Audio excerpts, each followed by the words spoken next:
یہ سبق آموز کہانی ہے ایک ایسے انسان کی جس کا تذکرہ اللہ تبارک و تعالیٰ نے قرآن کریم کے اندر بیان کیا۔ اللہ نے ہر قسم کی دولت سے اسے نوازا تھا، اس میں سب سے خاص چیز جو تھی وہ اس کا باغ تھا۔ تصور کریں، ایک نہایت خوبصورت باغ، درخت پھلوں سے لدے ہوئے، انگور، کھجوریں، میٹھے پھل، اور ساتھ ہی ایک نیک دل مالک۔ وہ ہر سال فصل کا کچھ حصہ غریبوں میں بانٹ دیا کرتا تھا۔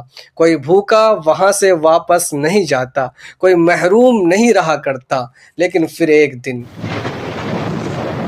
اس نیک انسان کا انتقال ہو جاتا ہے۔ اس کے بعد باغ اس کے بیٹوں کے قبضے میں آ گیا اور یہیں سے کہانی بدل گئی۔ بیٹوں نے آپس میں کہا، اب ہم غریبوں کو کچھ نہیں دیں گے، ساری فصل صرف اور صرف ہماری ہوگی۔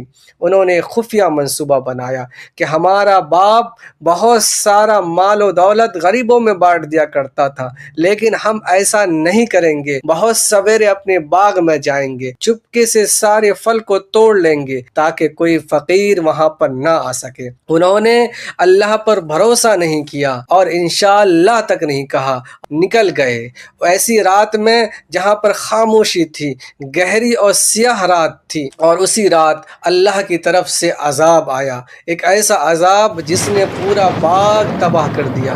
درخت جل گئے، پھل ختم ہو گئے، ہر چیز راکھ کا ڈھیر بن گئی۔ اور جب وہ بھائی وہاں پہنچے بہت خوش تھے، راستے میں ایک دوسرے سے کہہ رہے تھے، چپکے چپکے چلو کوئی غریب وہاں نہ دیکھ لے ہمیں۔ انہیں یقین تھا کہ آج وہ بہت مالدار ہونے والے ہیں، لیکن جیسے ہی باغ کے قریب پہنچے وہ رک گئے، ان کی آنکھیں پھٹی رہ گئیں، دل کانپ اٹھا۔ انہوں نے کہا، کیا ہم راستہ بھول چکے ہیں؟ پھر دیکھا نہیں، جگہ تو یہی ہے، لیکن باغ نہیں رہا، صرف جلا ہوا میدان ہے۔ تب ان میں سب سے سمجھدار بھائی بولا کہ میں تمہیں سمجھاتا تھا کہ تم اللہ کی تسبیح بیان کرو اور ایسے کام مت کرو۔ پھر سب کو اپنی غلطی سمجھ آ گئی، وہ رونے لگے، ایک دوسرے کو ملامت کرنے لگے اور کہنے لگے، ہم ہی ظالم تھے۔ اور پھر سب نے اللہ سے دعا کی، اللہ سے توبہ کی، اور سب نے مل کر اللہ سے یہ دعا کی کہ اللہ ہمیں معاف کر دے اور ہمارا باغ ہمیں واپس کر دے۔ اور انہوں نے امید کی شاید ہمارا رب ہمیں اس سے بہتر باغ عطا کر دے گا۔